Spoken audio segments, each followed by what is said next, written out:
বসুন আপনারা। এইমাত্র মহারাজ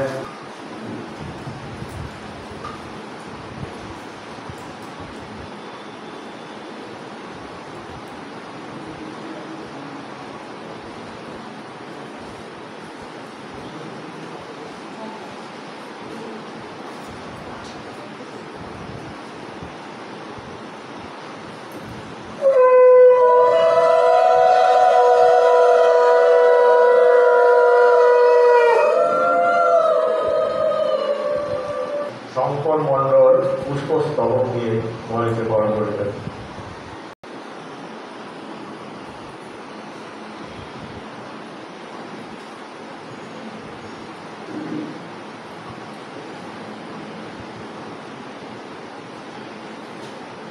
এরপর সৌম্যকান্তি উত্তরীয় করে করিয়ে মহারাজকে বরণ করলেন।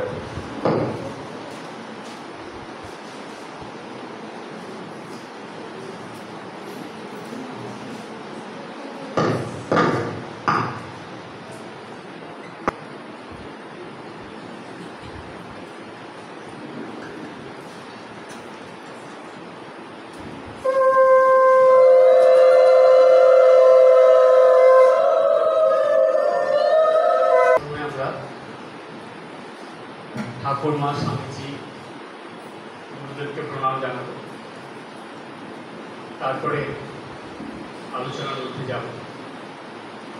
আমাদের এই অনুষ্ঠান সূচি একটা থাকে, এটা গত ক্লাসেও ছিল, আমরা সেইভাবে পরপর যাব। প্রথমে আপনারা জানেন প্রণাম মন্ত্র। প্রণাম মন্ত্রের পরে তারপরে হয় গীতা চ্যান্টিং। তো গীতা চ্যান্টিংয়ে যাব, তার আগে প্রণাম মন্ত্র যখন আপনারা বলবেন তখন সবাই ঠাকুরমা স্বামীজির ছবির দিকে তাকিয়ে চোখ বন্ধ করে নেবেন। মনের ভিতরে ঠাকুরমা স্বামীজি গুরুদেব বসে আছেন, আপনার অন্তর বা হৃদয়ে যে ঠাকুর ঘর আছে ওইখানে, সেখানে ঠাকুরমা স্বামীজিকে আপনি প্রণাম করছেন, সেইভাবে প্রণাম করবেন, চোখ খুলবেন না। শেষে আমি যখন ওম বলবো তারপরে চোখ খুলবেন। সবাই সোজা হয়ে চেয়ারে সোজা হয়ে বসে পড়বেন।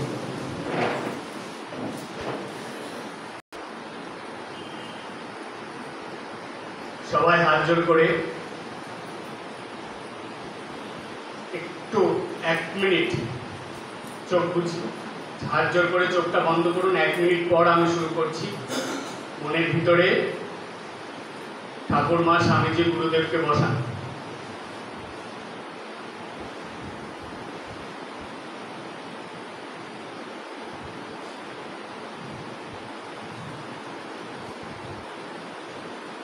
ওম গুরু ব্রহ্মা গুরু বিষ্ণু গুরুদেব মহেশ্বর গুরু সাক্ষাৎ পরম ব্রহ্ম তস্मै শ্রী গুরবে নমঃ।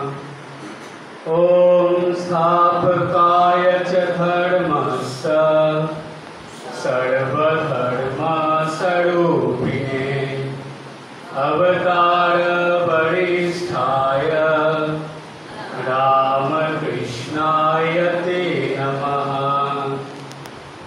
यथाग्निर्दाहिका शक्ति रामकृष्णे स्थिता या सर्वविद्या स्वरूपान्तां शारदां प्रणमाम्यहम्। नमः श्री यतिराजाय विवेकानंद सूरये सच्चित् सुख स्वरूपाय शामिने तापहारिणे।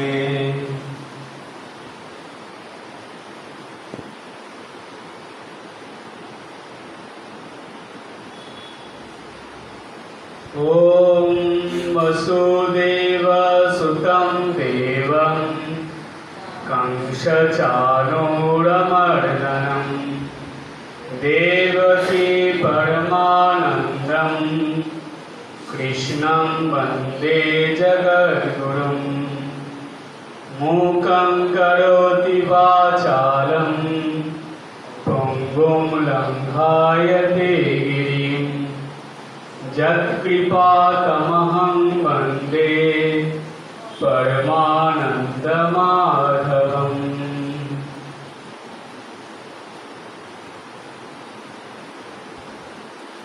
ओम शांति शांति शांति।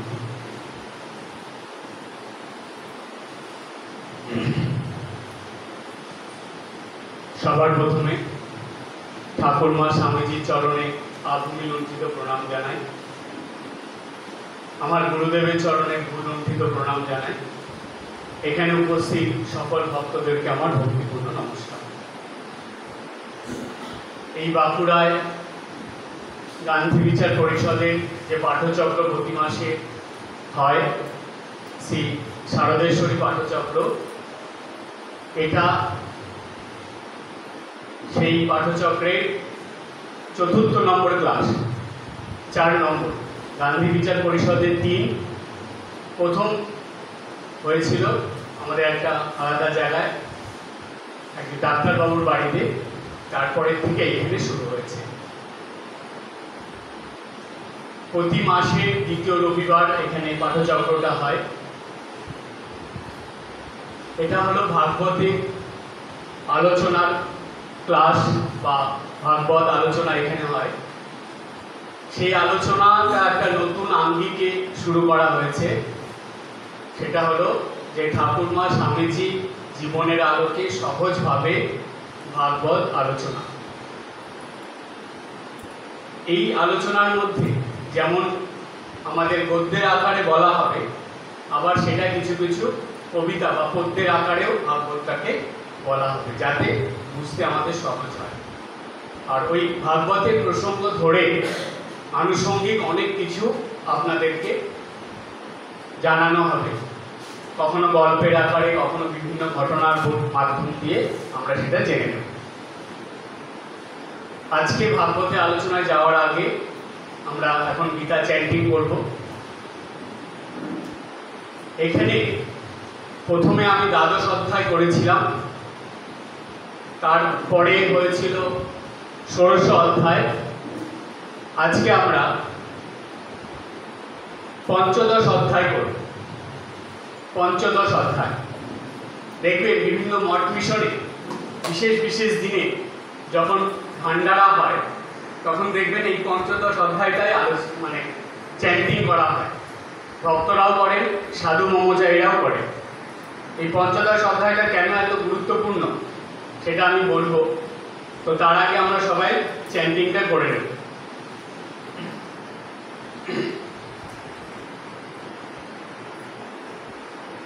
সবার কাছে নিশ্চয়ই বই আছে।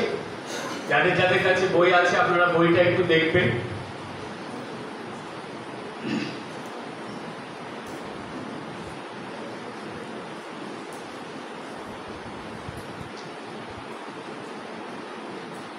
এই পঞ্চদশ অধ্যায়ে আমরা গীতার যে শ্লোক হয়, দুটো করে লাইন হয়, তো এখানে আমরা পাবো 4টে লাইনের আছে। তো সেটা পড়ার সুরটা একটু আলাদা, তো আমি সেইভাবেই পড়বো যেটা বেলুন মঠে হয়। আপনারা একটু শুনবেন, আপনারাও বলবেন, কিন্তু সেটা জানি হৃদয়টা ঠিক থাকে, ওটা জানি এদিক ওদিক না হয়। ओम श्री परमात्मने नमः। अथ पंचदशाध्यायः पुरुषोत्तम योगः। श्री भगवानुवाच ऊर्ध्वमूलम् अधःशाखम् असत्थं पाहुरद्वयम् छन्दांसि यस्य पर्णानि जस्तं वेद स वेदवित्। अधस्य ऊर्ध्वं प्रसितस्य शाखा गुणा प्रवृद्धा विषया प्रबाला। अधस्य मूलानुसन्ततानि कर्मानुबन्धीनि रूपमस्येह तथोपलभ्यते नन्ता न चार्दी न च सम्प्रतिष्ठा अश्वत्थमेनं सुविरूढमूलम् असङ्गशास्त्रेण वीरेण चित्वा तथा पदं तत्परिमार्गितव्यं यस्मिन् गताना निवर्तन्त भूयः तमेव चाप्तं पुरुषं प्रपद्ये यत प्रवृत्ति प्रसिता पुराणी निर्माणमोहाजितसङ्गदोषा अध्यात्मनित्या विनिवृत्तकामः द्वन्द्वै विमुक्ता सुखदुःखसङ्गै गच्छन्तमूढा पदमभ्यन्तः न तद्भासयते सूर्यः न शशाङ्कः न पावकः यद्गत्वा न निवर्तन्ते तद्धाम परमं मम ममैवांश जीवलोके जीवभूत सनातन मनसष्टान्द्रियाणि प्रकृतिस्थानि कर्षति शरीरं यद्वप्नोति यच्च पुत्रक्रमेश्वरा गृहीत्वैतानि संयाति वायुर्गन्धा निवेशयात् स्तोत्रचक्षुपर्शनं च रसनं घ्राणमेव च अधिष्ठाय मनश्चायं विषयानुपसेवते उत्क्रामन्तं स्थितं वापि गुण्यानं वा गुणान्वितं विमूढा नानुपश्यन्ति पश्यन्ति ज्ञानचक्षुषा जतन्तयोगिनः शयनं पश्यतात्मानवस्थितं यन्ततो प्रकृतात्माना नैनं पश्यन्त चेतसा यदादिगतं तेज जगद्भासायतेऽखिलं यच्च मन्त्रसि यच्चाग्नौ तत्तेज विद्धि मामकम् गमाविश्य च भूतानि धरायामाहमोजसा पुषामि चौषधी सर्वा समभूत्वा रसात्मकः अहं वैश्वानर भूत्वा प्राणिनां देहमाश्रितः पानपानसमायुक्तं पचामन्नं चतुर्विधं सर्वस्य चाहं हृदि सन्निविष्टः मत्तः श्रुतिज्ञानापहनं च वेदैः सर्वैः अहमेव वेद वेदान्तकृत् वेदविदेव चाहं दावीमौ पुरुषौ लोके षडचक्षर एव च स्कर सर्वाणि भूतानि कुटस्थ अक्षर उच्यते उत्तमपुरुषस्तज्ञा परमेत्मातुदार्ढिकः जो लोकोत्रयमाविश्य बिभर्तवाय ईश्वरः यस्मात्स्कारमतीतोऽहम् अक्षरादपि चोत्तमः अतस्मै लोके वेदे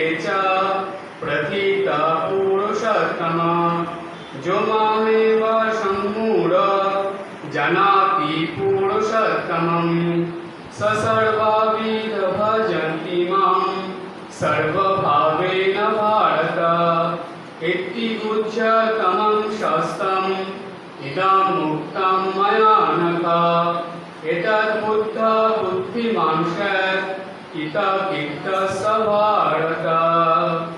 ॐ तत्सदिति श्रीमद्भगवद्गीतासु उपनिषत्सु ब्रह्मविद्यायां योगशास्त्रे श्रीकृष्णार्जुनसंवादे पुरुषोत्तम योगो नाम पंचदशोऽध्यायः। ओम शांति शांति शांति। এই যে অধ্যায়টা আমরা করলাম, এই অধ্যায়টার নাম হলো পুরুষোত্তম যোগ। পুরুষোত্তমকে স্বয়ং ভগবান, যিনি শ্রীহরি বিষ্ণু বা স্বয়ং ঈশ্বর, তিনি হলেন পুরুষোত্তম। পুরুষের মধ্যে উত্তম অর্থাৎ সর্বশ্রেষ্ঠ যিনি, তিনি হলেন পুরুষোত্তম। যেমন শ্রীরামচন্দ্রকে দেখবেন রাম নাম সংকীর্তন আছে, তিনি হলেন মর্যাদা পুরুষোত্তম। কথাটা বলা আছে না? এই তার মানে তিনি স্বয়ং যে ভগবান পুরুষোত্তম, সেই রামচন্দ্রকে যিনি স্বয়ং ভগবান, তাকে মর্যাদা পুরুষোত্তম বলা হচ্ছে। কেন? তার কারণ যে তিনি তার এই লীলায় দেখিয়েছিলেন যে এই জগতে শুধু মানুষ নয়, প্রত্যেকটা পশু পাখি যাদেরকে ভগবান সৃষ্টি করেছে সবারই একটা মর্যাদা আছে, সেটা তাদেরকে দিতে হয়। রামের জীবনে, শ্রীরামচন্দ্রের জীবনে উনি কখনো কারো মর্যাদা হানি করেননি, প্রত্যেককে তার সমান মর্যাদা দিয়ে চলেছেন, শত্রু মিত্র সবাই। সেই কারণেই রামচন্দ্রকে বলা হয় মর্যাদা পুরুষোত্তম। তো এই যে পুরুষোত্তম যোগ, এইখানে ভগবান অর্জুনকে কিছু কথা বলছেন, যেটার মধ্যে দিয়ে সমগ্র মানব জাতিকে একটা শিক্ষা দিচ্ছেন যে পুরুষোত্তম মানে ভগবানের সঙ্গে যদি ভক্তকে যুক্ত হতে হয় বা মানুষকে যুক্ত হতে হয়, তাহলে তার যে গতিটা হবে সেটা উল্টো হবে। কেমন উল্টো জানেন? ঊর্ধ্বমূলম অধঃশাখম। গাছের মূল কোথায় থাকে? ঊর্ধ্বে না অধে? অর্ধ মানে নিচে, গাছের মূল থাকে নিচে আর শাখাগুলো থাকে উপরে মানে ঊর্ধ্বে। কিন্তু এখানে দেখুন ভগবান বললে যে না, সংসার রূপ বৃক্ষ, ভগবান এখানে সংসারকে একটা গাছের সঙ্গে তুলনা করে দিলেন। বলছে সংসার হলো বৃক্ষ, অসত্য বৃক্ষর সঙ্গে তুলনা করছেন। অসত্য বৃক্ষ কেন বলছে? তার কারণ সীতা দেবীর একটা আশীর্বাদ ছিল, জানেন তো, যে অসত্য গাছ অমর থাকবে। তো অসত্য গাছ অমর, তো অসত্য গাছ সব থেকে বেশি দিন বাঁচে। তো এই সংসার কিন্তু চলতে থাকবে। আপনারা যেই সংসার করছেন বা যেই সংসারে আছেন, যদি ভাবেন আমি চলে গেলে সংসারের কি হবে, এইটা সব থেকে বড় ভুল ধারণা। কেন? আপনি না থাকলেও সংসার যেমন চলছে তেমনই চলবে। এই সংসারটা কার সৃষ্টি? ভগবানের সৃষ্টি। তিনি তো আমাদের এই সংসারে পাঠিয়েছেন, তার সৃষ্টির মধ্যে আমরাও তো তার সৃষ্টি। সুতরাং সংসারটা অসত্য গাছের মতো অমর, সেইটা চলবে। কিন্তু এই সংসারে আমরা যেটা ভাবি সেটা হলো এই সংসার বৃক্ষর যে শিকড়টা সেটা অধোমুখী। আমরা গাছ দেখি যেমন তেমন, আর শাখা প্রশাখাগুলো উপর দিকে। কিন্তু ভগবান বলছে না, সংসার রূপ এই বৃক্ষের এর শাখা প্রশাখাগুলো নিচের দিকে আর এর মূলটা উপর দিকে। কেন বলছে জানেন? এই সংসার রূপ বৃক্ষের মূলকে কার থেকে সৃষ্টি হয়েছে? এটা ভগবানের থেকে। তাহলে ভগবানকে অধ হবে না ঊর্ধ্ব হবে? ভগবান হলো। তাই ঊর্ধ্বমূলম অধঃশাখম, আমরা হলো শাখা, ডালপালা, আমরা সেই জন্য নিচে আছি। আমাদেরকে ওই মূলে পৌঁছতে হবে, তার মানে ভগবানের কাছে পৌঁছতে হবে। এইটা যারা যেই জীব বা যেই ভক্ত বুঝেছে, সেই এই সংসারকে অতিক্রম করে ভগবানের কাছে পৌঁছতে পারে। এটাকে বুঝতে হবে ভালো করে। দেখুন, আপনারা এতদিন যারা গীতা পড়ছেন, এই 15 নম্বর অধ্যায় অনেকবার পড়েছেন, ঊর্ধ্বমূলম অধঃশাখম অনেকবার উচ্চারণ করেছেন।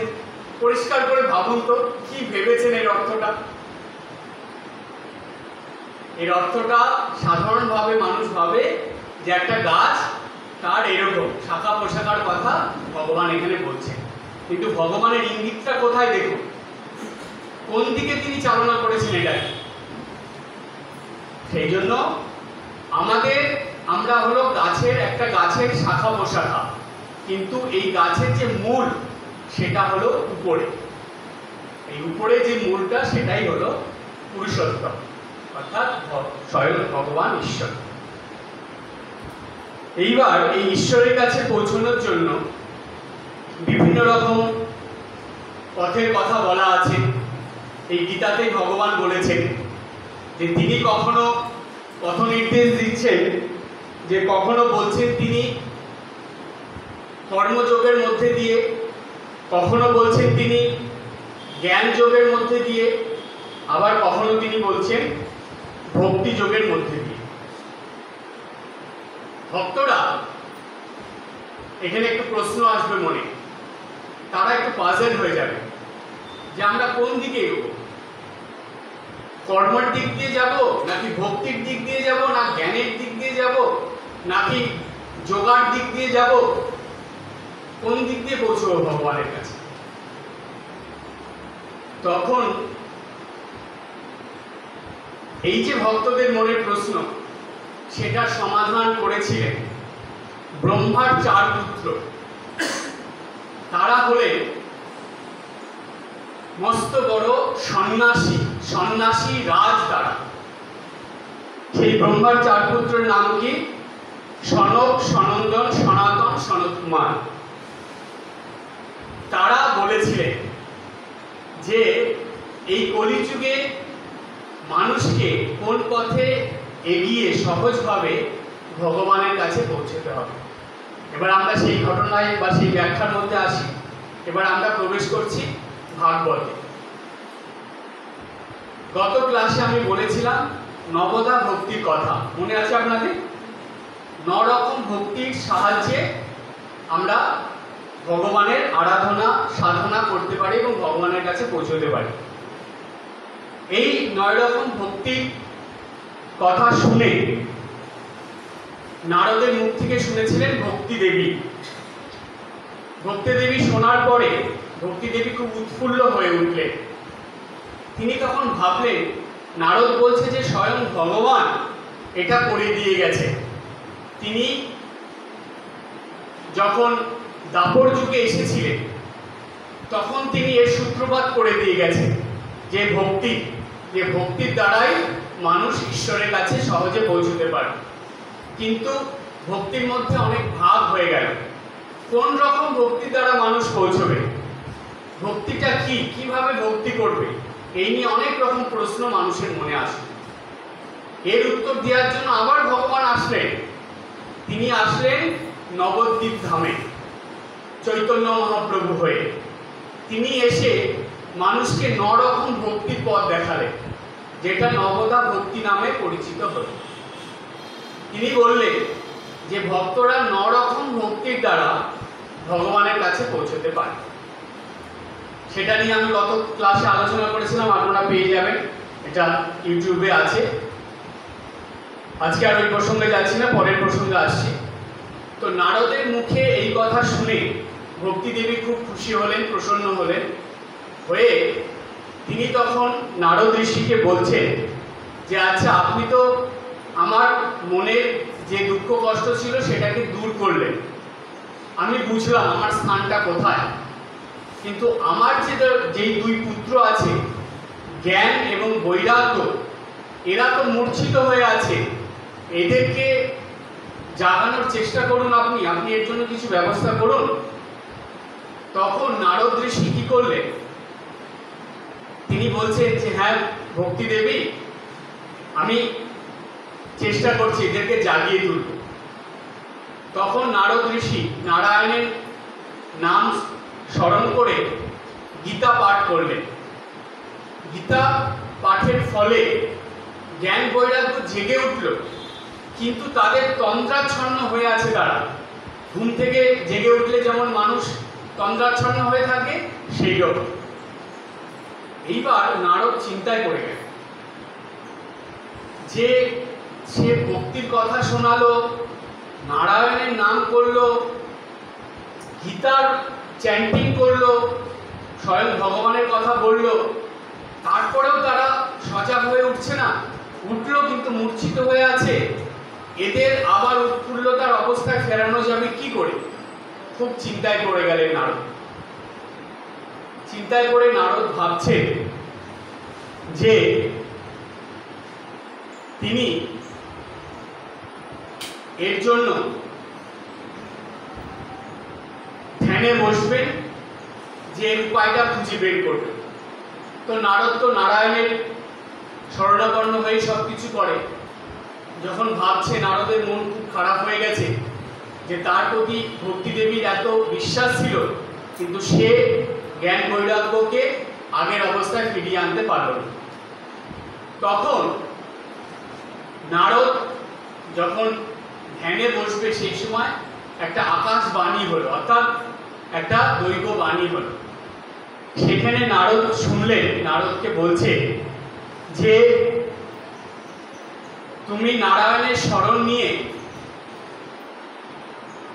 সন্ন্যাসীদের কাছে সৎ পরামর্শ দেয়, জগতের কল্যাণ কামনা করে, এই রকম সন্ন্যাসীদের কাছে যাও, গিয়ে তাদের কাছে পরামর্শ নাও। তারা তোমাকে ঠিক রাস্তা বলে দেবে কিভাবে এই জ্ঞান বৈরাগ্যকে তুমি জাগিয়ে তুলবে। তখন নারদ ঋষি চিন্তা করলেন যে আকাশবাণীটায় কি বলল, যে সৎ সন্ন্যাসীর কাছে যেতে। তো সেই রকম সন্ন্যাসী কোথায় পাবো? তো সেই সময় নারদ ঋষির মনে আসলো যে বদ্রিকাশ্রমে গমন করব।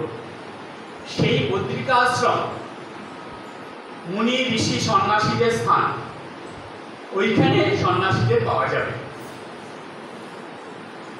সেই বদ্রিকাশ্রমে গিয়ে নারদ ঋষি তপস্যায় বসবেন। কোথায় সেই সৎ সন্ন্যাসী আছে তার খোঁজ করবে। এইরকম ভাবনা নিয়ে যখন বদ্রিকাশ্রমে গেছেন, নারদ ঋষি তপস্যায় বসেছে। কিছু বছর তপস্যার পরে তিনি বুঝতে পারলেন কেউ তাকে ডাকছে। তখন নারদ ঋষি চোখ খুলে দেখছেন 4 জন সন্ন্যাসী তার কাছে এসেছে। সেই 4 জন হলেন ব্রহ্মার 4 পুত্র, সনক, সনন্দন, সনাতন আর সনত কুমার। এরা হলেন শ্রেষ্ঠ সন্ন্যাসী। এদেরকে শ্রেষ্ঠ সন্ন্যাসী বলা হয়। এরা যখন আসলেন তখন বলছে যে দেবর্ষি, তুমি জেগে ওঠো, তুমি কি জানতে চাইছো আমাদের বলো। আমরা তোমার পথ প্রদর্শক হব, তোমাকে আমরা বলে দেব কিভাবে তোমার এই সমস্যার সমাধান হবে। তখন নারদ ঋষি সেই সন্ন্যাসীদের বললেন, ব্রহ্মার 4 পুত্রকে বললেন কি হয়েছে। ভক্তি দেবীর কথা বললেন, তার 2 পুত্র জ্ঞান বৈরাগ্যের কথা বললেন। তখন ব্রহ্মার 4 পুত্র মধ্যে একজন নারদ ঋষিকে বলছেন, দেবর্ষি, কলিযুগে যাগযজ্ঞ, তপযজ্ঞ, দ্রব্যযজ্ঞ যাই করুন না কেন, এগুলো কোনো ফল দেবে না। এগুলো সাময়িক আপনার কিছুটা সমস্যার সমাধান করবে, কিন্তু একেবারে সমস্যার সমাধান করবে না। তাহলে উপায়? তখন বললেন যে কলিযুগে শ্রেষ্ঠ হলো জ্ঞান মিশ্রিত ভক্তি যজ্ঞ। কলিযুগের শ্রেষ্ঠ যজ্ঞ হলো জ্ঞান মিশ্রিত ভক্তি যজ্ঞ। ভক্তি হতে হবে, কিন্তু সেটার মধ্যে জ্ঞান থাকবে। কি জ্ঞান থাকবে? আধ্যাত্মিক জ্ঞান। সেই আধ্যাত্মিক জ্ঞানের দ্বারা তাকে ভক্তির মার্গ অবলম্বন করে চলতে হবে।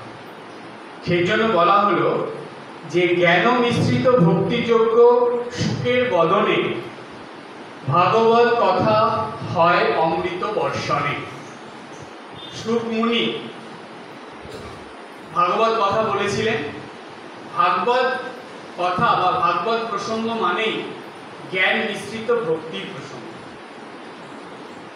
এটা শুধু ভক্তি নয়, এটা জ্ঞান মিশ্রিত ভক্তি। এটা সেই সন্ন্যাসীরা নারদ ঋষিকে বলে দিলেন।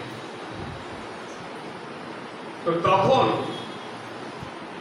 নারদ ঋষি বললেন যে এই জ্ঞান মিশ্রিত ভক্তি শ্রেষ্ঠ কেন?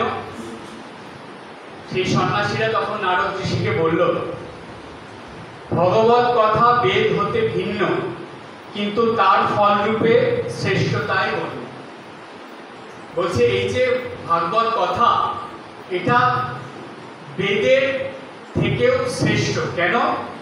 বলছে এটার মধ্যে যে শ্রেষ্ঠতা আছে সেটা বেদে নেই। স্বাভাবিকভাবে এখন প্রশ্ন জাগবে যে বেদে কি নেই? বেদে তো সব আছে, তারপরেও ভাগবতকে কেন শ্রেষ্ঠ বলা হচ্ছে? তখন উদাহরণ হিসাবে সেই সন্ন্যাসীরা বলেছিলেন নারদ মানে দেবর্ষিকে, যে দেবর্ষি, আম গাছ আমরা দেখি বা আম গাছ দেখা যায়, সেই আম গাছ কিন্তু মিষ্ট রসে পরিপূর্ণ। সেটা কি বাইরের থেকে দেখে বোঝা যায়? বোঝা যায় না। যখন সেই গাছে আম হয়, আমটা যখন পাকে, তখন সেই আমের ভিতরে আম গাছের মিষ্টতা প্রকাশ পায়, আমের মিষ্টতা আসে। তাই বেদ হলো সেই আম গাছ, এবং ওই যে আম ফল সেটা হলো ভাগবত। সেটার মধ্যে এই জ্ঞান মিশ্র যে ভক্তি মিষ্টতা সেটা পাওয়া যায়। এরপরে আর একটা উদাহরণ দিলেন, বললেন, হে দেবর্ষি, দুধ দেখেছেন? দুধের থেকে ঘি তৈরি হয়, কিন্তু দুধের মধ্যে কি ঘি পাওয়া যায়? দুধ দেখলে কি বোঝা যায় এর মধ্যে ঘি আছে? বোঝা যায় না। কিন্তু ওই দুধকে মন্থন করে তার নির্যাসে ঘি তৈরি হয়। তাই বেদ হলো সেই দুধ স্বরূপ, কিন্তু তার ঘিটা হলো এই ভাগবত। এই কথা বলার পর তখন বললেন যে এই ভাগবত এমন একটা শাস্ত্র যার মধ্যে তিনটে জিনিস পাওয়া যায়। সেটা কি কি? ভক্তি, জ্ঞান ও বৈরাগ্য। সেই জন্য তখন সেই ঋষিরা বললেন, দেবর্ষি, ভক্তি দেবী জেগে উঠেছে, তিনি আপনার কথা শুনে প্রফুল্ল হয়েছে, কিন্তু জ্ঞান আর বৈরাগ্য এখনো জাগেনি। যদি ভাগবত পাঠের আয়োজন করা হয়, যদি ভাগবত পাঠ তাদেরকে শোনানো হয়, তারা জেগে, তারা আবার আগের মতন হয়ে যাবে। কেন? ওই ভাগবতই জ্ঞান, ভক্তি আর বৈরাগ্যের আশ্রয়। তাই সেটা তাদেরকে শ্রবণ করাতে হবে। তাই বলা হয় এই কলিযুগে মানুষ ভাগবত শ্রবণের দ্বারা জ্ঞান, ভক্তি ও বৈরাগ্য তিনটে লাভ করে। একটা শাস্ত্রের থেকে তিনটে জিনিস পাওয়া যায়, শুধু শ্রবণেই পাওয়া যায়। এরপরে তখন নারদ ঋষি জিজ্ঞেস করলেন যে, হে সন্ন্যাসীগণ, আপনারা আমাকে বলুন, আমি এই ভাগবত পাঠের আয়োজন কোথায় করব? তখন তারা বলল যে হরিদ্বারের নিকট আনন্দ নামে একটি পুণ্যময় গঙ্গা তীর আছে। হরিদ্বারের নিকট আনন্দ নামে একটি পুণ্যময় গঙ্গা তীর আছে। সেখানে খুব পুণ্যস্থান ওটা, অনেক মুনি ঋষিরা সেখানে তপস্যা করেছেন, ভগবানের দর্শন পেয়েছেন। সেই পুণ্যস্থানে ভাগবত পাঠের আয়োজন হবে, আপনি সেইখানে যান, আর ভক্তি দেবী এবং জ্ঞান বৈরাগ্যকে সেইখানে নিয়ে যান। এই প্রসঙ্গে একটা কথায় আমি আসি। এইখানে ব্রহ্মার 4 পুত্র স্থান মাহাত্ম্যর কথা বলেছেন। তারা কি বলেছেন? বলেছেন যে স্থান মাহাত্ম্যে শ্রীমদ্ ভাগবত কথা অতিশয় রসাবহ সতই সর্বথা। খুব গুরুত্বপূর্ণ কথা, বুঝবেন। সে স্থান মাহাত্ম্যে শ্রী ভাগবত কথা অতিশয় রসাবহ সতই সর্বথা। স্থান মাহাত্ম্য বলে একটা কথা আছে, এটা আমরা কথাটা শুনি কিন্তু এটার গভীর অর্থটা আমরা বুঝি না। আজকে সেই আলোচনার মধ্যে যাচ্ছি। প্রত্যেকটা জিনিসের জন্য একটা আলাদা আলাদা স্থান আছে। দেখবেন, আমি গৃহস্থ বাড়ি থেকে শুরু করি। আপনাদের বাড়িতে একটা বেডরুম থাকবে, একটা ড্রয়িং রুম থাকবে, কিচেন থাকবে, রান্নাঘর, ঠাকুর ঘর থাকবে, সব আলাদা আলাদা। কেন? কারণ এক একটা জায়গা এক একটা জায়গার জন্য নির্দিষ্ট হয়ে আছে।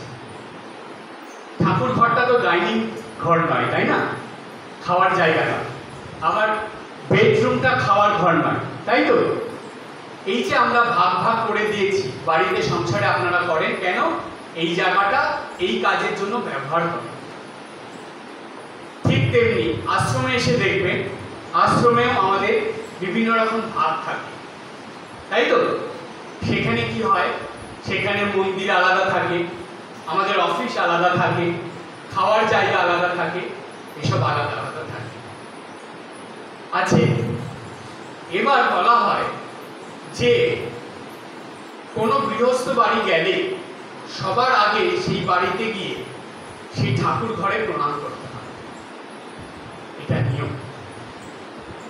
আপনারা যখনই বাড়ির বাইরে কোথাও যাবেন, এসে আগে ঠাকুর ঘরে গিয়ে প্রণাম করবেন, কিছুক্ষণ ঠাকুর ঘরে বসবেন। সকাল থেকে ঠাকুর ঘরে কিছুক্ষণ থেকে জপ ধ্যান যা করবেন সব ঠাকুর ঘরে করবেন। কি হয়, এই স্থান মাহাত্ম্য কখন হয় জানেন? যেখানে নিত্যদিন জপ করা হয়, ভগবানের স্তব স্তুতি হয়, পূজা অর্চনা হয়, যেখানে নিত্যদিন সন্ধ্যা বন্দনা হয়, যেখানে নিত্য পূজা হয়, এসব জায়গা হলো এই জগতে সব থেকে শ্রেষ্ঠ জায়গা। তীর্থস্থান সব থেকে উচ্চ স্তরের স্থান। সেই জন্য মানুষ কিছুদিন পর পর তীর্থে চলে যায়। এখন যদিও বিভিন্ন জায়গায় তারা তীর্থ বানিয়ে নিয়েছে, দীঘা, পুরী, যাই হোক, কিন্তু আগে এরকম তীর্থস্থান ছিল যেখানে মানুষ ঘুরতে বেরোবো মানে আমরা তীর্থস্থানে যাব। আগে মানুষ তীর্থস্থানে গিয়ে সেইখানের মন্দিরগুলোতে বসে সেইখানে সময় কাটাতো, আর এখন মানুষ রেস্টুরেন্ট, হোটেলে বেশি সময় কাটায়, মন্দিরে কম সময় কাটায়। স্থান মাহাত্ম্য। তীর্থে যাওয়া মানে, আগে মানুষ তীর্থে যখন যেত, তীর্থ থেকে যখন ফিরে আসতো, তখন সেই মানুষটা কমপ্লিটলি চেঞ্জ হয়ে যেত, তার মনের ভাব সম্পূর্ণ চেঞ্জ হয়ে যেত, একটা সাত্ত্বিক ভাব নিয়ে সে ফিরে আসতো। এখন দেখবেন ঠিক তার উল্টো হয়। তীর্থে যাওয়ার আগে যা ছিল এসে আরো ভয়ঙ্কর হয়ে যায়।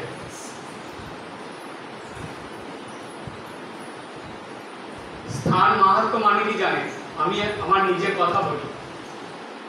আমি একজন পুরনো মহারাজের কাছ থেকে বেলুড় মঠে আরোগ্য ভবনে আমি মাঝে মাঝে যেতাম, মহারাজদের কাছে গিয়ে একটু বসতাম, তাদের পুরনো দিনের কথা শুনতাম, তাদের কথা শুনতাম, কিছু জিজ্ঞেস করতাম তাদেরকে, মহারাজদের একটু সেবা করে দিতাম। একজন মহারাজ আমাকে বলেছিলেন যে যখনই কোথাও যাবে সেখানকার পুরনো মন্দিরগুলোতে যাবে, সেই স্থানের পুরনো মন্দিরে যাবে, গিয়ে সেখানে কিছুক্ষণ বসবে। সেই স্থানের মাহাত্ম্য আছে। কি হয় জানেন? এর উত্তর ঠাকুর দিচ্ছেন, কথামৃততে আছে। ঠাকুর বলছেন এই তীর্থস্থানগুলোতে, এই মন্দিরগুলোতে, যেখানে পুরনো মন্দিরগুলোতে, এখানে দীর্ঘদিন ধরে ভক্তরা পূজা, জপ, প্রার্থনা, ধ্যান, আরতি, উৎসব, এগুলোর ফলে সেখানে একটা ভক্তির জমাট বাঁধা ভাব থাকে। যেমন জলের থেকে বাষ্প ক্রমাগত উঠতে উঠতে একটা জমাট বাঁধা ভাব নিয়ে মেঘ তৈরি হয়, জানেন তো? সেই মেঘ তারপরে বাড়ি মানে জল রূপে বর্ষিত হয়। ঠিক তেমনি ওই তীর্থস্থানগুলোতে, ওই মন্দিরগুলোতে ভক্তির জমাট বাঁধা মেঘ থাকে। আপনি যখনই ওই স্থানে গিয়ে প্রার্থনা করবেন, কিছুক্ষণ বসে জপ করবেন, সেখানে স্তব স্তুতি করবেন, ধ্যান করবেন, ওই যে ভক্তির জমাট বাঁধা ভাবটা আছে, বেগটা আছে, সেটা আপনার মনে বর্ষণ হবে, সেটা আপনার মনে ভক্তির ধারা বইয়ে দেবে। তাহলে যে ভক্তি আপনি বাড়িতে থেকে বা বিভিন্ন জায়গায় গিয়ে লাভ করতে পারছিলেন না, সেই পুরনো মন্দিরে বা তীর্থস্থানে বসে সেই ভক্তি অতি সহজেই পেয়ে যান। এই হলো স্থান মাহাত্ম্য। আমি যখনই যেখানে যাই সবার আগে পুরনো মন্দিরগুলো যাই, নতুন মন্দিরে আমি যাই না, আমি পুরনো মন্দিরে যাই। যেখানে যেখানে পুরনো মন্দির আছে সেখানে একবার গিয়ে একটু প্রণাম করে আসি, বসে আসি। আর একটা কথা আপনাদের বলি, যখনই কোনো মন্দিরে যাবে মানুষের কি জানেন, দেখবেন আজকাল সব কিছুতেই মানুষ কাজেও ব্যস্ত, বিনা কাজেও ব্যস্ত। সে তাদের এমন অবস্থা যে যেন ঠাকুর বলছেন যে পিছনে যেন মানে একটা ফোঁটা বাঁধা আছে, সবসময় তাকে টানছে, কোনো জায়গায় একটু সময় হাতে করে যায় না। মন্দিরে যখন যাবেন একটু সময় হাতে করে যাবেন, গিয়ে একটু বসবেন। মানুষ, বেশিরভাগ মানুষ কি করে, রাস্তার থেকে এরকম করে প্রণাম করে চলে যায়। আমি গেছিলাম পাঞ্জাবের স্বর্ণ মন্দিরে, অমৃতসর। সেখানে গিয়ে আমি 3 দিন ছিলাম। তো সেইখানে থাকাতে আমি যেখানে যাই খুব অবজার্ভ করি জিনিসগুলো। সেখানে কতগুলো জিনিস আমি দেখলাম, এত ভালো লাগলো আপনাদের কি বলবো, যে সেইখানে যারা যারা আসছে, সে মায়েরা মানে মহিলারা পুরুষরা যারাই আসছে স্বর্ণ মন্দিরে প্রণাম করতে, তারা জুতো বাইরে রেখে, ওইখানে জল থাকে সব সময়, জলের মধ্যে পা দিয়ে, মাথায় একটা রুমাল দিয়ে, মায়েরা মাথায় কাপড় দিয়ে যাচ্ছে মন্দিরে। মন্দিরে যাওয়ার সময় কোনো কথা বলছে না। এই যে এতটা রাস্তা হেঁটে হেঁটে যাচ্ছে, মন্দিরে সবসময় গান চলছে, গুরুর গান, ওদের যে ভাষায় গান, তারা মনে মনে সেই গুরুর স্মরণ নিতে নিতে, সৎনাম করতে করতে সেইখানে মন্দিরে প্রবেশ করছে। প্রবেশ করে এত ভক্তি ভরে তারা প্রণাম করছে, করে সেইখানে একটু বসছে। বসার জায়গা না থাকলে তারা কোনায় গিয়ে দাঁড়াচ্ছে কিছুক্ষণ, দাঁড়িয়ে কেউ বসে বসে ওখানে গান করছে, কেউ চুপ করে বসে ধ্যান করছে, কেউ নাম জপ করছে। এইসব করে তারপরে তারা বেরিয়ে আসছে। বেরিয়ে আসার সময় আবার প্রসাদ নিয়ে, সেই ভক্তি ভরে নিয়ে বাইরে এসে সেই প্রসাদ খেয়ে আবার বাইরের থেকে প্রণাম করে যেখানে জুতো রেখেছিল সেখান থেকে জুতো নিয়ে চলে যাচ্ছে, একদম নীরব ভাবে, একদম নীরব। স্বর্ণ মন্দিরে যারা যারা গেছেন, যদি না গিয়ে থাকেন একবার গিয়ে দেখে আসবেন, কি সুন্দর পরিবেশ সেখানে, এমন ভাবে তারা ওটাকে মেনটেন করছে। কিন্তু ওই লক্ষ্য করার বিষয় হলো, সেইখানকার যারা বাইরের থেকে যারা যায় তাদের বলছি না, সেইখানকার পাঞ্জাবি মানুষ যারা পাঞ্জাব হরিয়ানায় থাকে, তাদের ওই ভক্তিটা দেখার মনে হচ্ছে যেন এখানে নীরব সাধনা চলছে, নীরবতায় ভগবানের পূজা চলছে। আমাদের এখানে এক একটা মন্দিরে গিয়ে বেশিক্ষণ দাঁড়ানো যায় না, কান ফেটে যায়। কিন্তু এইসব জায়গায় গিয়ে দেখবেন মনের একটা শান্ত ভাব আসে। মন্দির মানেই সেরকম একটা শান্ত পরিবেশ। দেখবেন বেলুড় মঠে যদি যান, আমরা চেষ্টা করি সেখানে শান্ত পরিবেশ রাখার। সেইখানে যদি আপনাদের শান্ত পরিবেশ পেতে হয়, সকালবেলার দিকে যদি বেলুড় মঠে গেলেন 6টার পরে, কেউ গেস্ট হাউসে থাকবেন, থেকে 6টার পরে যেই 6টায় গেট খুলবে সঙ্গে সঙ্গে মন্দিরে যাবে। তখন মন্দিরে গিয়ে বসে দেখবেন, মন এই জগৎ সংসারে থাকে, একদম অন্য জায়গায় চলে। বিশেষ করে গঙ্গার ধারে যখন মায়ের মন্দিরে বসবেন, গঙ্গা মার থেকে একদম মৃদু মন্দ্র মিষ্টি হাওয়া আসছে, আর এদিকে আমাদের একদম আপন মা জগৎ জননী মা সারদা মায়ের কাছে বসে আছেন। যে মা আপনি সন্তান, এদিকে গঙ্গা মা, তার মাঝে আপনি আছেন, দিব্য পরিবেশ। পরিবেশ, এগুলো মনের ভিতরে নিতে হবে। এগুলোই আমাদের পাথেয়। এই জন্মে যদি সত্যি সুখ শান্তি আনন্দ পেতে চান, এইরকম মন্দিরগুলোতে যান, তীর্থস্থানে যান, সকাল সকাল যাবেন, গিয়ে সেইখানে একটু সময় কাটাবেন, দেখবেন যে শাস্ত্রে যে দিব্যানন্দ যে কথাটা আছে, দিব্য আনন্দ, সেগুলো এখনো পাওয়া যায়, এখনো পাওয়া যায়। যখন খুব উৎসব টুৎসব হয় সেই সময় যাওয়াটা অ্যাভয়েড করলেই ভালো। তখন গেলে হইচই চেঁচামেচি, একটু প্রণাম করলেন, দর্শন করলেন, ঠিক আছে। কিন্তু যদি একটু সাধন ভজন করতে চান, একটু ফাঁকা সময় যাবেন, জয়রামবাটি, কামারপুকুর, বেলুড় মঠ, একটু ফাঁকা সময় যাবেন, ভুবনেশ্বর, একটু ফাঁকা সময় যাবেন, দেখবেন কি পরিবেশ। মনে হবে যেন আপনারা এই একটা দিব্য পরিবেশে আছেন। এই হলো স্থান মাহাত্ম্য। তাই আপনাদের বলবো, আপনাদের বাড়ির ঠাকুর ঘরটা ওই রকম করে রাখবেন।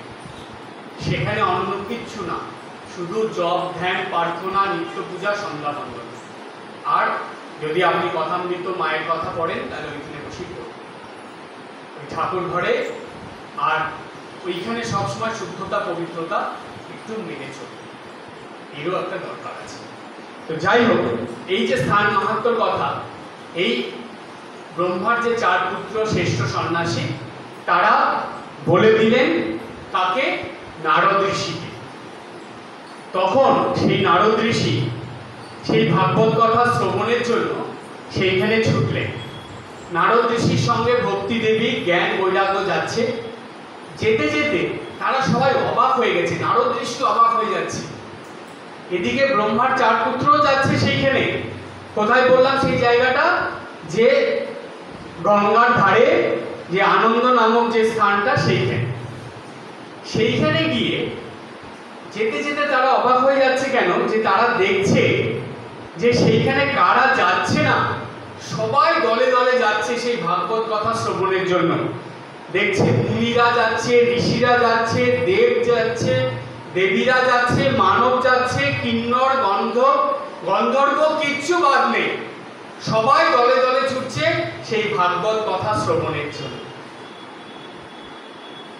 গিয়ে দেখছি সেই পরিবেশ, সেখানে সব ভাগ ভাগ করে বসানো হয়েছে।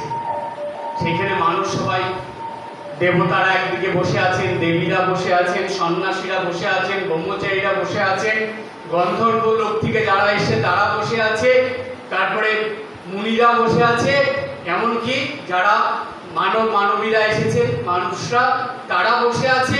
এইরকম সব ভাগ করে কিন্তু সবাই সেই ভাগবত কথা শ্রবণের জন্য সেখানে উপস্থিত হয়েছে, সবাই বসে আছে।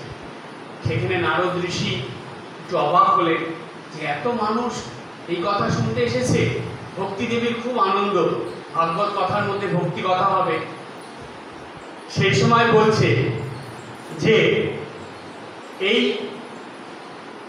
ব্রহ্মার যে 4 পুত্র শ্রেষ্ঠ সন্ন্যাসী, তাদেরকে দেখে সবাই প্রণাম জানাচ্ছে। তাদেরকে আলাদা স্থানে বসতে দেওয়া হয়েছে, 4টে আসন পেতে দিয়ে তারা বসেছে। সবাই তাদেরকে প্রণাম করছে, দেবতারা পর্যন্ত তাদেরকে প্রণাম করছে।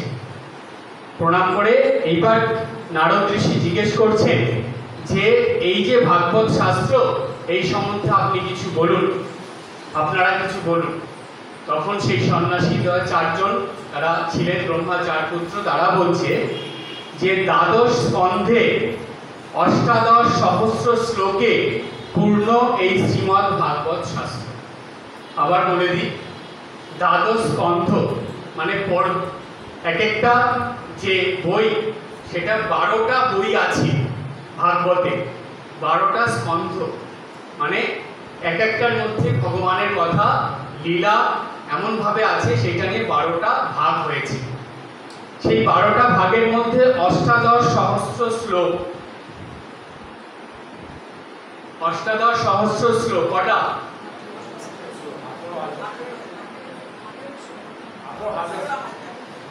18,000 শ্লোক। এত শ্লোক দিয়ে এই ভাগবত, শ্রীমদ্ ভাগবত পূর্ণ হয়ে আছে। তখন বলছে, এটা আমি কবিতার আকারে বলি, ইহলোকে শ্রীমদ্ ভাগবত কথা অতীব দুর্লভ হয় জানিবে সর্বথা। ইহলোকে, এই মর্তলোকে, মনুষ্যলোকে শ্রীমদ্ ভাগবত কথা অতীব দুর্লভ হয় জানিবে সর্বথা। দুর্লভ হয় মানে যেটা সহজে পাওয়া যায় না, সেটা অতীব দুর্লভ। যজ্ঞ ব্রত তপ আদি তীর্থ পর্যটন প্রভৃতি হইতে শ্রেষ্ঠ এ শাস্ত্র শ্রবণ। বলছে যজ্ঞ ব্রত তপ আদি তীর্থ পর্যটন বা তীর্থ ভ্রমণ, তীর্থ ভ্রমণ করো, যজ্ঞ করো, তপ করো, জাপ করো, হোম করো, যাই করো, বলছে এগুলোর থেকে শ্রেষ্ঠ হলো এই ভাগবত কথা শ্রবণ। এই ভাগবত কথা শ্রবণ এগুলোর থেকে শ্রেষ্ঠ কেন? বলছে এর থেকেও বেশি পুণ্য ফল লাভ হয়। তারপরে বলছে ভাগবত শ্রবণ মাত্রে হরি দয়াময়, শ্রবণকারীর চিত্তে করেন আশ্রয়। বলছে ভাগবত শ্রবণ মাত্রে হরি দয়াময়, শ্রবণকারীর চিত্তে করে আশ্রয়। বলছে ভাগবত শ্রবণ যদি খুব মন দিয়ে করা যায়, কথাটা একটু মাথায় রাখবেন। আপনি এখানে ভাগবত শুনতে বসেছেন, মনটা চলে গেছে বাড়িতে, মনটা চলে গেছে ছেলে মেয়ে কি করছে, রাত্রেবেলা রান্নাঘরে ঢুকে কি খাওয়ার আইটেম বানাবো, এবং আমার আজকে ব্যাংকে টাকা পাঠিয়েছিলাম সেই টাকাটা ঢুকলো কিনা, এগুলো চিন্তা করলে কিন্তু সেই ভাগবত হয়ে গেল। আর সেই জন্য ভাগবত কথা শ্রবণ মানে মনটা সম্পূর্ণরূপে এই দিকে দিতে হবে। এইরকম সম্পূর্ণ একান্ত চিত্তে যে ভাগবত কথা শ্রবণ করে, বলছে এই শ্রবণ মাত্রে হরি দয়াময়, ভগবান এতটাই দয়াময়, তিনি কি করেন? শ্রবণকারীর চিত্তে করেন আশ্রয়। শ্রবণকারী মানে যে শুনছে, তার চিত্তে মানে হৃদয়ে করেন আশ্রয়, সেখানে এসে তিনি বাস করেন। এই কথাটাই আমাদের একজন মহারাজ ছিলেন, স্বামী প্রেমেশানন্দজি মহারাজ, তিনি একটা খুব সুন্দর কথা বলতেন, সেটা বলে আজকের আলোচনা শেষ করব, খুব মন দিয়ে শুনবেন। তিনি বলতেন, ছড়ার আকারে তিনি বলতেন,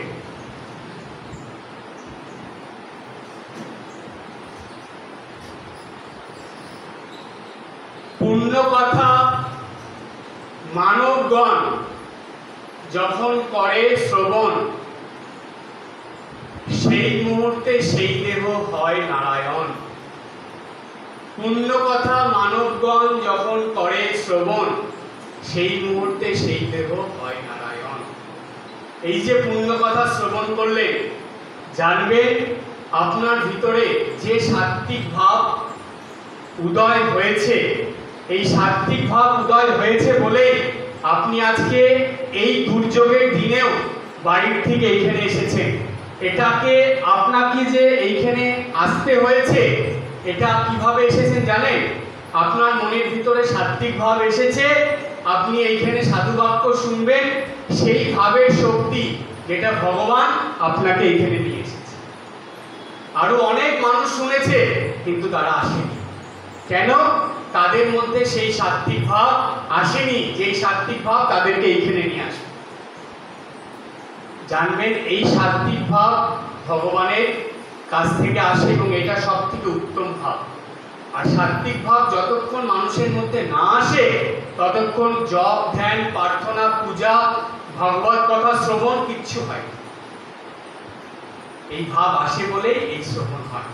আর যখনই মানুষের মধ্যে সাত্ত্বিক ভাব আসে, যখনই মানুষ এই পুণ্য কথা শ্রবণ করে, জপ করে, ধ্যান করে, তখন তার মধ্যে কোন্তেও প্রতি জানিহি নমে ভক্ত প্রণশ্যতি। হে কুন্তি পুত্র, তুমি জেনে রাখো আমার ভক্তের কোনো বিনাশ নেই, আমি সেই ভক্তদের সবসময় রক্ষা করি। অর্থাৎ সেই ভক্তের কাছে ভক্তের ভগবান তিনি এসে সেই ভক্তের কাছে আশ্রয় নেন।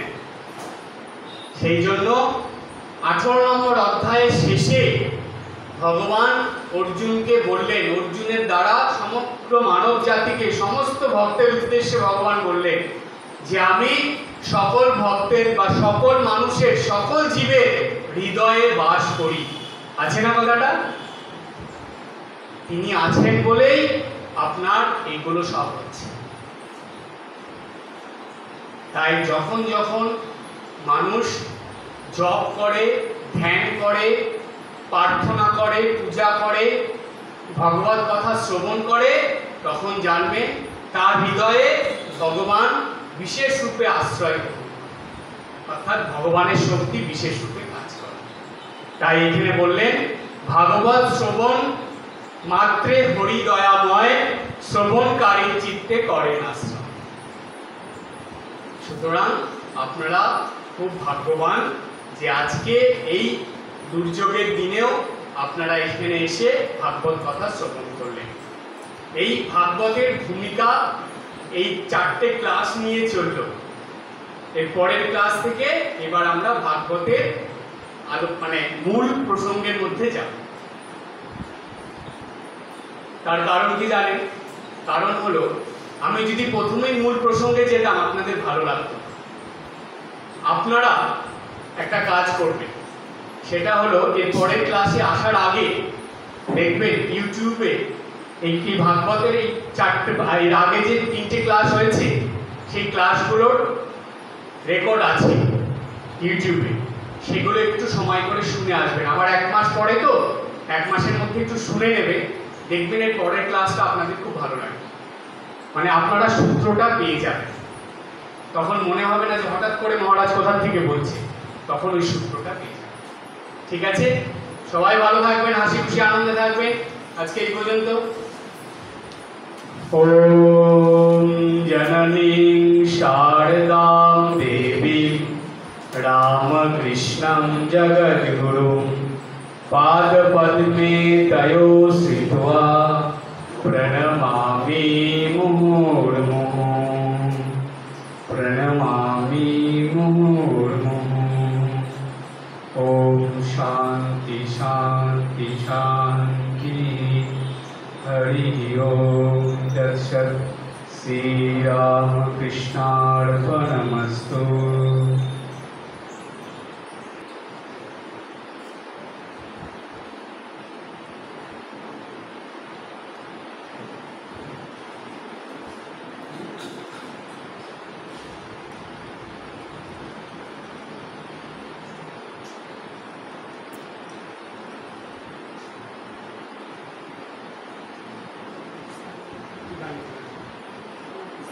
প্রথমে ঠাকুর মা স্বামীজিকে প্রণাম জানাই। এখানে উপস্থিত সকল ভক্তবৃন্দকে জানাই আমার আন্তরিক শ্রদ্ধা ও নমস্কার। এখানে উপস্থিত মহারাজকে জানাই আমার শতকোটি প্রণাম। আজকে একটি মায়ের গান পরিবেশন করছি।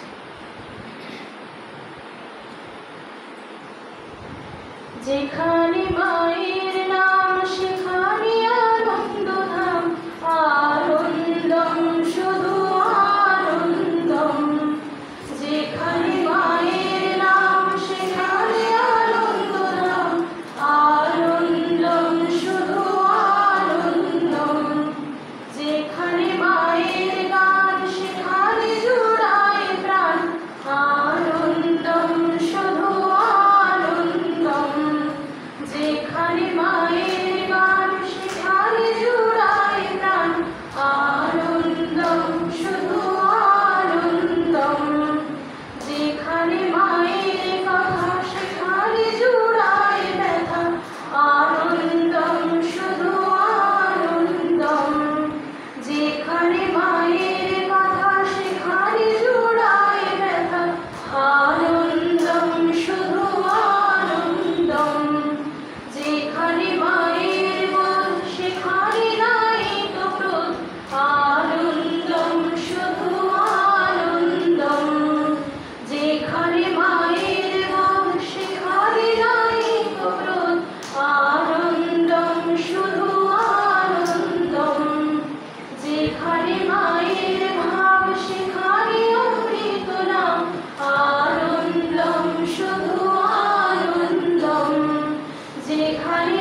আজ থেকে শুরু হয়ে গেল ভাগবত। আপনারা ভাগবতের ভিতরে ঢুকতে চাইছিলেন, মহারাজ আজ থেকে শুরু করে দিচ্ছেন। আপনারা পরের মাস থেকে আবার এই পরের থেকে শুনবেন। ভালো লেগেছে তো সবাইকে? জোর করে হ্যাঁ বলুন, মহারাজ বুঝতে হবে। হ্যাঁ, ভালো লেগেছে। বাবা, আরো আরো দর্শক আসতো, আর ভক্ত আসতো। আজকের ওয়েদার মহারাজকে বললাম যে মহারাজ ওয়েদারের জন্য সবাই আসতে পারেননি, পরের আসলে মহারাজ উৎসাহ পেলেন, ভালো বললেন। কিন্তু আজকের ওয়েদারের বলার কিছু নেই।